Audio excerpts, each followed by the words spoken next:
Hey, what's up everyone? It's Derek from Nerd or Die, and I'd like to introduce you to our latest overlay pack, ElectroLyte. Thanks a bunch to CyanCreeperPlayz on the name suggestion. In this video, we're going to cover what's all included with this overlay pack and go into detail on how things are set up in both OBS Studio and Streamlabs OBS. This package comes with 3 color themes at launch, has highly animated webcam borders and supporter sections, animated screen designs, Twitch panels, and the ability to translate into any language that you'd like to use, and of course, much more. Let's get right into it. Before we start, I want to mention that we've included timestamps in the description so that you can hop around this video and get to the portion that you need. Also, if you're planning on translating this overlay, I want to let you know that you'll have to find a font that supports characters in the language that you use. The font that we recommend using does not support every language. Let's first take a look at everything that comes with the pack so that you can decide what you'd like to use when setting things up. As I mentioned, your purchase will include 3 different themes: yellow, blue, and gray. This means that you can even mix and match color combinations in order to create a more unique design. The first part that we've made are variations of your webcam border. You can go from a fully animated webcam border with electric and liquid effects to a more standard design with no major animation. Again, this will allow you to customize what you want to use just a bit further. The next major part are the supporter bars and overlays. We have both horizontal and stacked versions of the supporter bars. In the overlays folder, you'll find multiple animated supporter sections. You can use these sections to display your top tippers, new subs, and latest follows. A cool feature of these sections is that we've included blank versions that you can customize. You can do this with the icons we've included and text sources, but more on that later during the setup process. If you're a Twitch streamer, you should be very familiar with the Twitch panels that we've included in our packs. You'll also be happy to know that we've included a .psd template that will allow those of you with Photoshop to create your own custom panels. Finally, in the screens folder, you'll find the scene designs.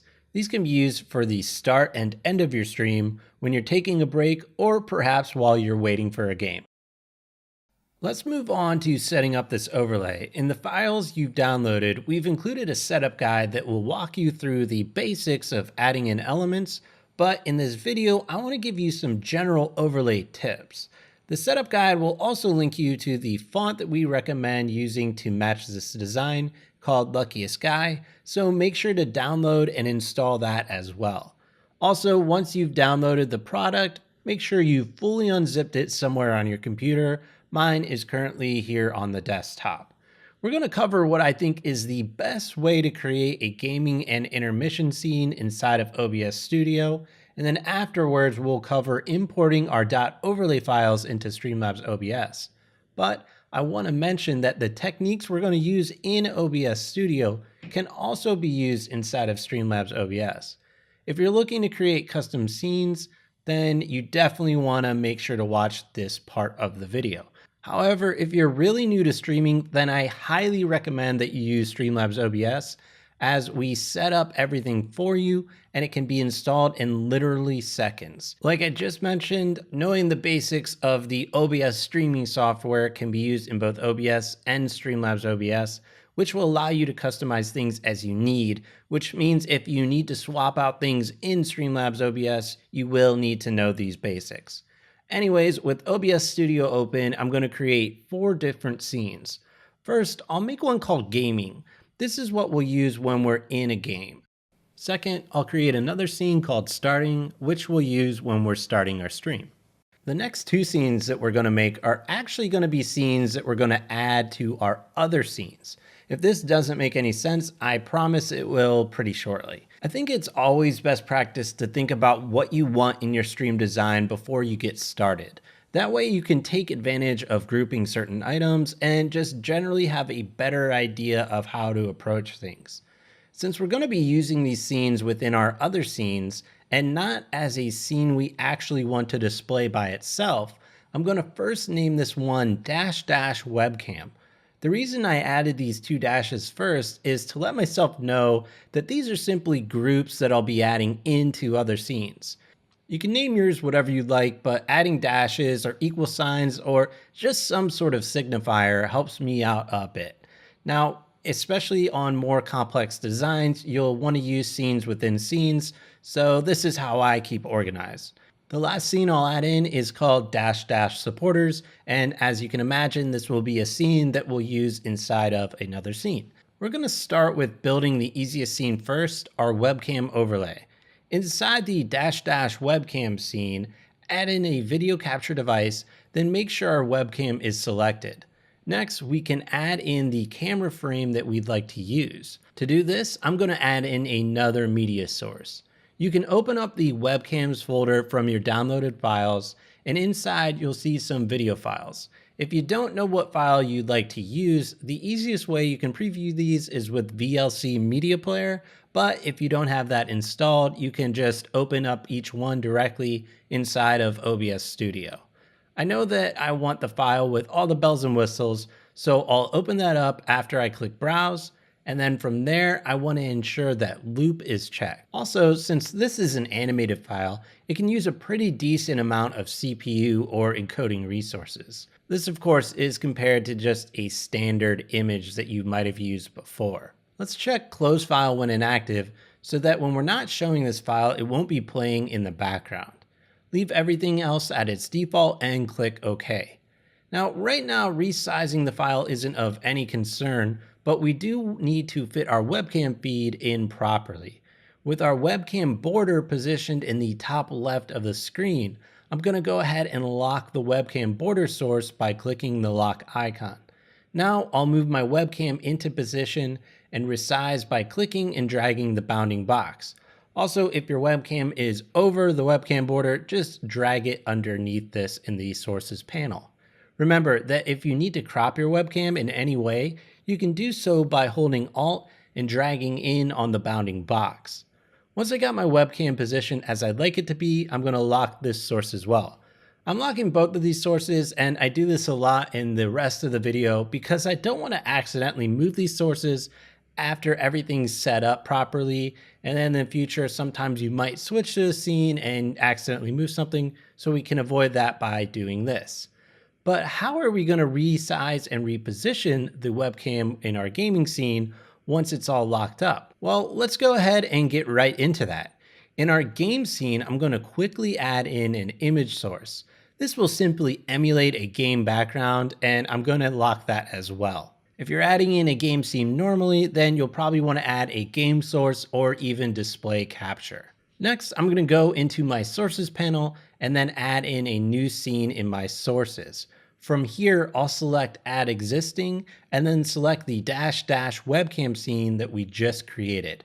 As you can see, when I move this source around, both the webcam border and the webcam feed are grouped together. Hopefully you can tell how useful this will be in creating other scenes and reusing this in other layouts. Another nice advantage here is that not only can I reposition, but resize both sources at the same time. This is especially useful when there's multiple sources like there will be for our next upcoming scene.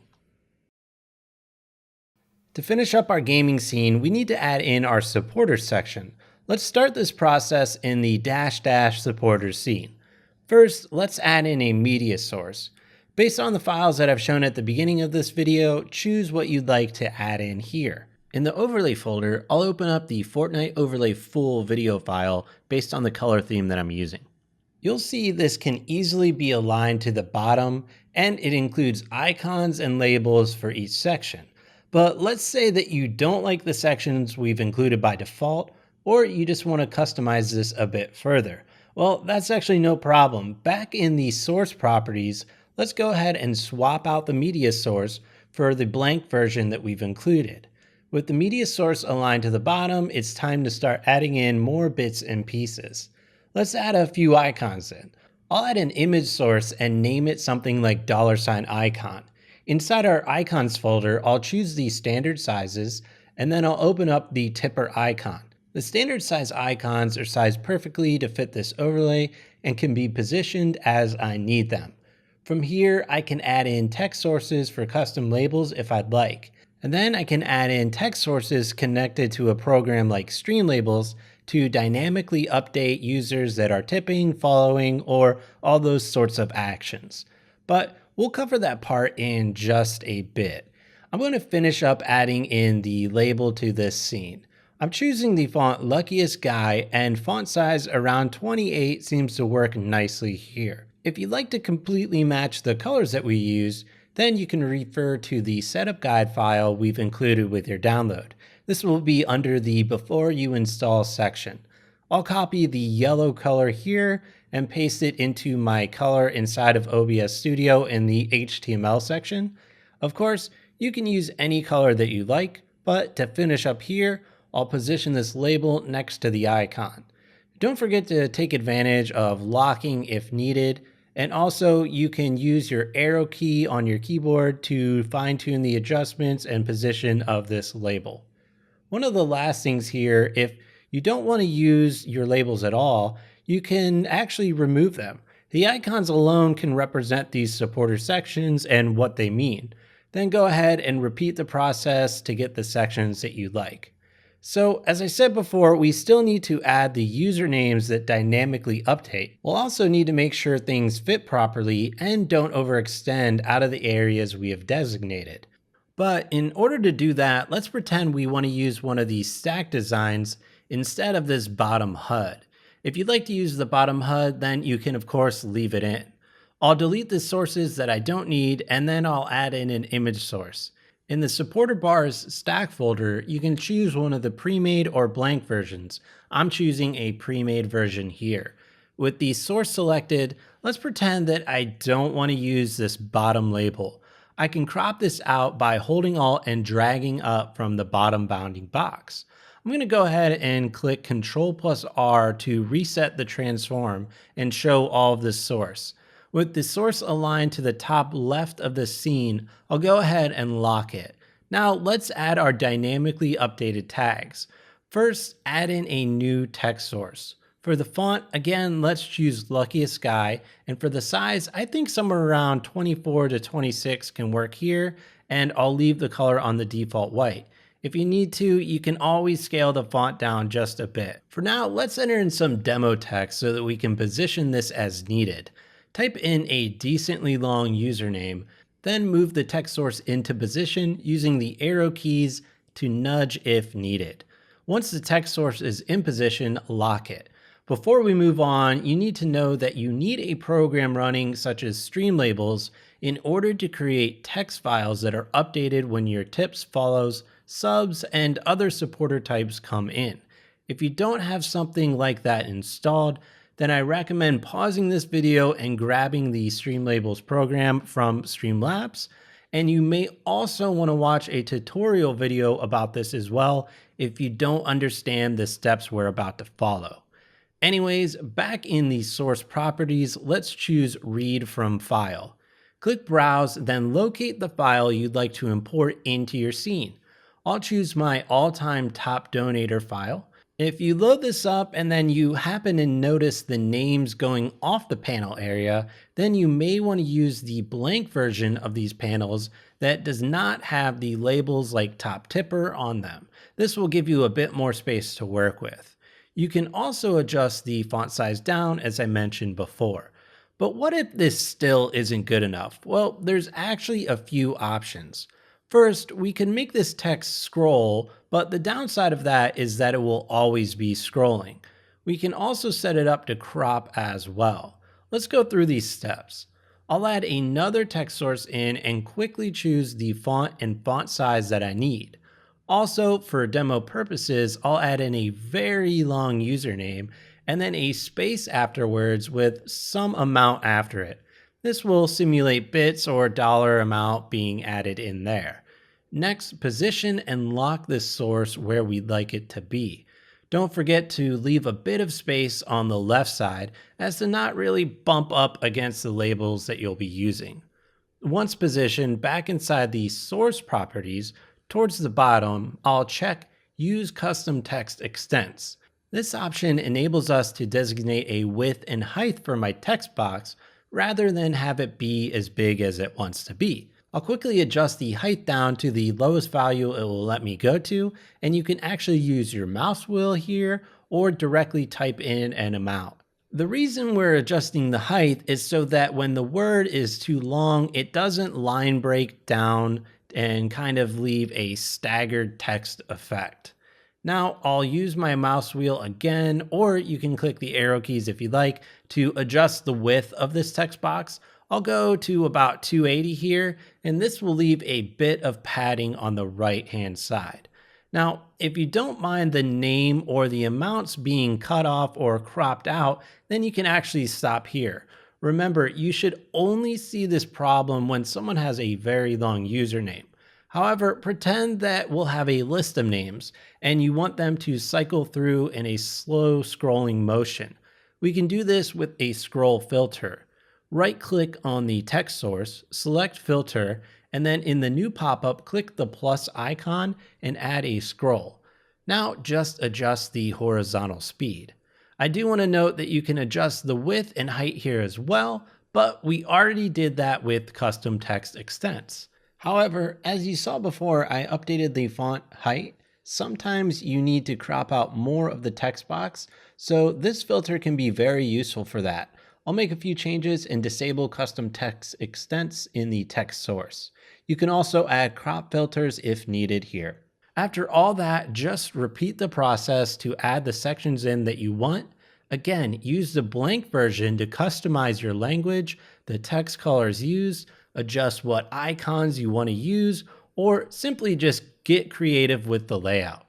Finally, back in our gaming scene, let's add in a scene and select our -- supporters scene that we just created. Now you can really see how useful this method can be since we want to move this anywhere that we like, and then when we select this one source, everything moves together. We can resize things together and everything can scale proportionally as needed. To finish things up with this overlay, we need to add our starting, be right back, or ending scene. Since I covered a lot of things that you can take advantage of already, this should be pretty easy. In the starting scene that we made, I'm going to add in an image source, and I'm going to use this just to simulate a simple background. You can, of course, use the background that you want.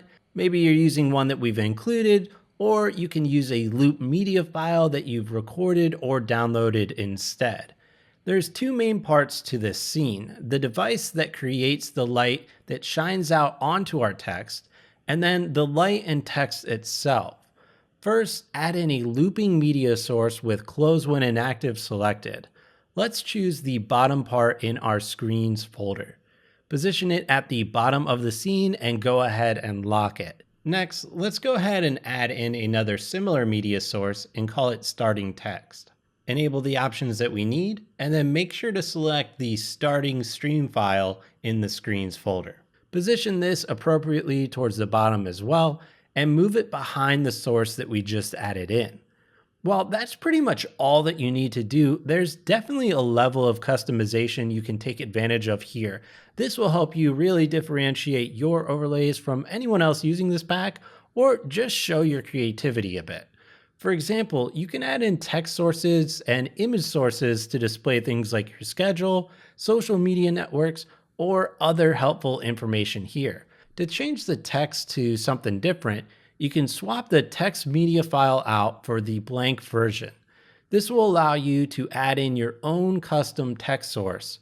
As I mentioned before, if you're using a non-English language, you will need to make sure the font that you want to use supports that language. Please note, this will not be animated text though. With a text source, we can make the text say whatever we like, then drag it behind the light source so that the light shines onto the text.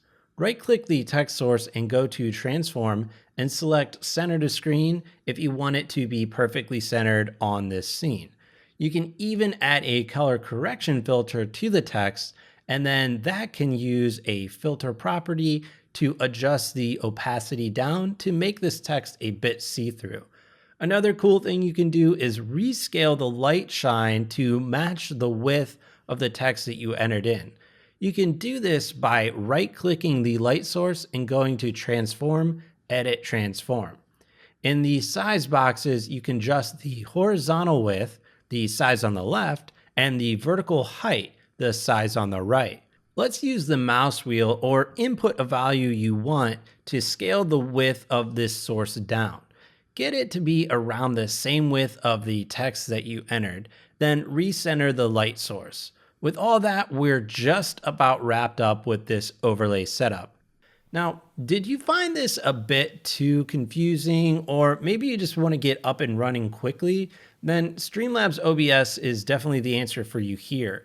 As I mentioned before, we included Streamlabs OBS.overlay files for each color theme.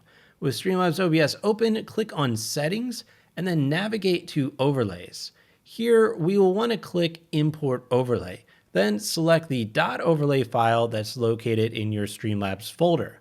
After a few seconds, all the files and settings for this overlay will be imported. Before we move on, I do want to mention that you can manage your scene collection by clicking the drop-down icon here. You'll see any collections that you've already made and any you've imported as well, making it easy to change between the collections as you need to. Once everything is imported, you'll see a welcome scene that contains important information. It's extremely important to make sure that the video files have close file when in active checked, or your overlay may use a lot more resources than it needs to. You can update any sources inside the source properties as needed, meaning if you want to swap out a media, image, or text source, just open up that source properties and then go ahead and browse or select whatever you'd like. This makes it easy to combine different colors or simply choose a different graphic.